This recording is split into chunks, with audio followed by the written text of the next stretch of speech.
Hello everyone, welcome back to our second video of Snake in the Grass. Snake in the Grass, as we talked about in the previous video, that it is a story written by our very own Indian writer. I am Rita Solanki and let's continue the story.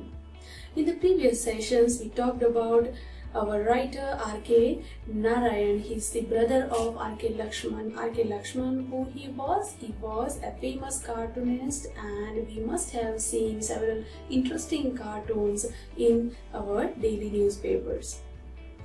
So in the last session, we talked about Das. You can guess, when an Indian writer writes a story, there will be Indian things.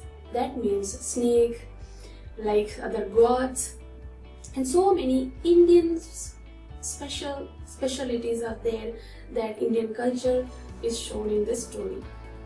Let's begin the interesting story that is there in our syllabus.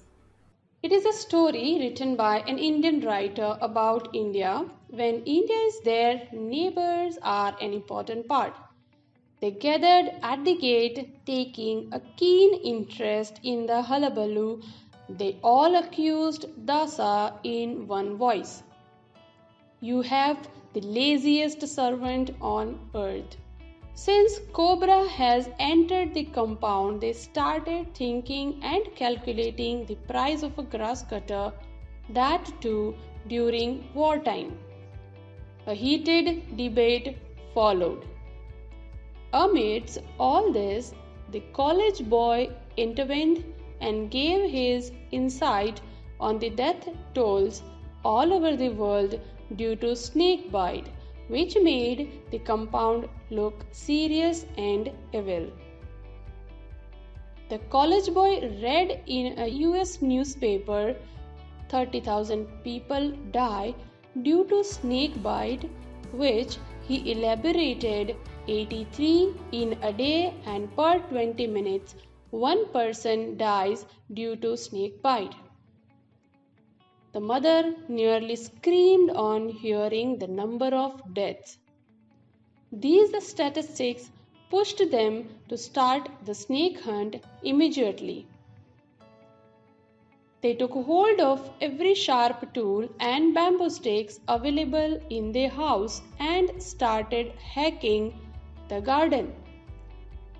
They forced Dasa in the snake hunt, but he uninterestingly poked into the foliage and kept beating about the bush. When there was nothing more to be done, the inner walls of the bungalow brightened with the unobstructed glare streaming in, and Dasa asked triumphantly, "Where is the snake?" An old beggar woman came at the gate for alms. She suggested not to kill the snake since it is god Subramanya. Mother was reminded of her promised Abhishekam. She gave a coin to the beggar woman, who promised to send a snake charmer. After a while, snake charmer appeared.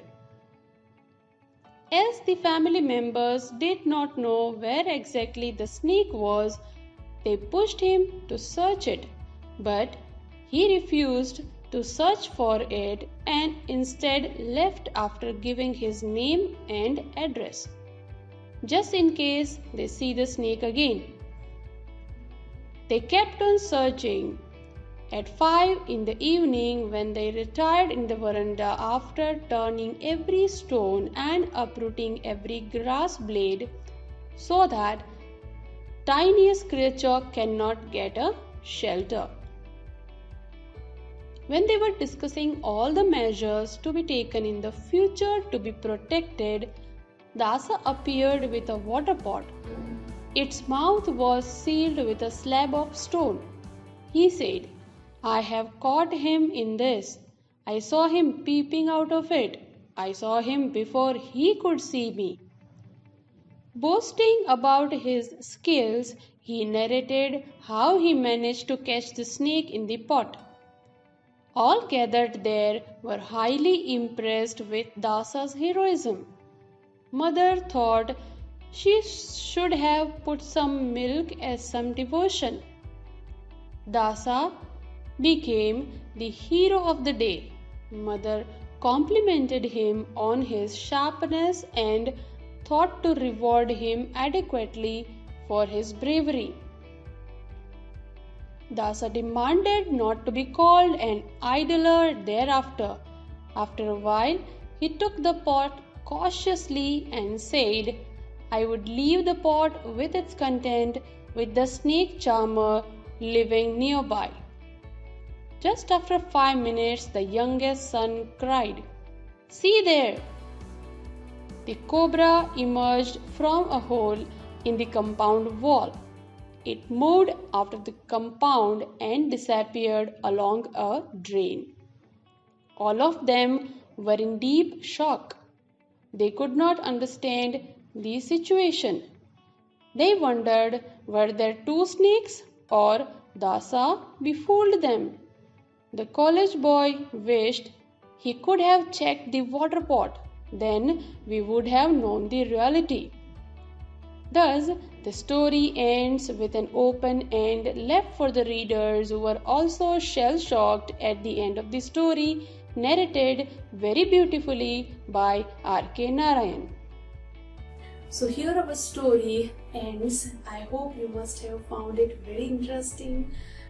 So this is Rita Solanki taking your leave. Till we meet in the next session, take a very good care of yourself. Thank you.